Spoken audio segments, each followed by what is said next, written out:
ในตอนบ่ายของวันที่ 11 มิถุนายน 2026 ที่นครหลวงเวียงจันทน์ได้มีการจัดกองประชุมคณะกรรมการคุ้มครองน้ำแห่งชาติหรือว่าคคนชครั้งที่ 2 ขึ้น โดยให้เกียรติเป็นประธานโดยท่านปริญญาเอกลินคำดวงสวรรค์รัฐมนตรีกระทรวงเกษตรกรรมและสิ่งแวดล้อมทั้งเป็นรองประธานผู้ประจำการคณะกรรมการคุ้มครองน้ำแห่งชาติพร้อมด้วยบรรดาทานรองรัฐมนตรี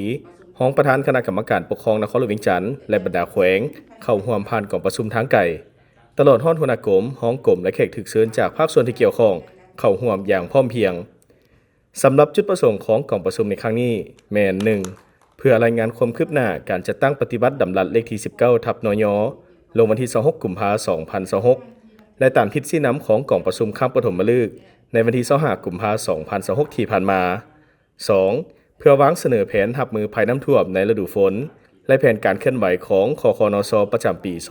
2026 และ 3. เพื่อรายงานการเตรียมความพร้อมคุ้มครองบริหารจัดการน้ำและอ่างเก็บน้ำเพื่อรับมือในฤดูฝนของภาคส่วนที่เกี่ยวข้องในที่ประชุมท่านจันทเนศบุรพารองรัฐมนตรีกระทรวงเกษตรกรรมและสิ่งแวดล้อมทั้งเป็นหัวหน้ากองเลขาคคนชได้รายงานความคืบหน้าที่พ้นเด่นเป็นต้นแมนการเผยแพร่ดำรัส 19/นย.ให้แก่ผู้พัฒนาเขื่อนไฟฟ้าทั่วประเทศการเอกภาพ7ขั้นตอนการเฮ็ดเวียกในการสร้างแผนคุ้มครองภัยน้ำท่วมการแต่งตั้งผู้ประสานงานขันท้องถิ่นประจำการอยู่เขื่อนไฟฟ้าในระยะฤดูฝนและการทบทวนบัญชีโครงการเขื่อนไฟฟ้า90โครงการนอกจากนี้ยังได้มีการรับฟังการคาดคะเนสภาพอุตุนิยมและอุทกศาสตร์การพยากรณ์ระยะสั้นกลางและยาวการใช้ตัวแบบจำลองน้ำท่วมในอ่างแม่น้ำของแม่น้ำสาขาและเขตเสี่ยงภัยน้ำท่วม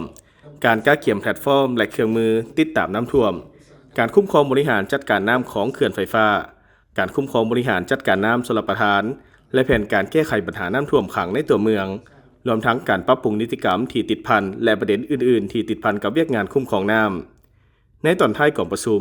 ท่านปริญญาเอกลินคำดวงสวรรค์ได้เน้นหนักให้ทุกแขนงการเล็งสร้างแผนการบริหารจัดการน้ำของเขื่อนไฟฟ้าให้มีความยืดหยุ่น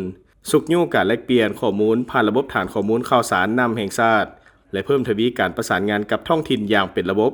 เพื่อรับประกันการป้องกันและลดทอนผลกระทบจากภัยน้ำท่วมในปี 2026 ให้มีประสิทธิผลสูงสุด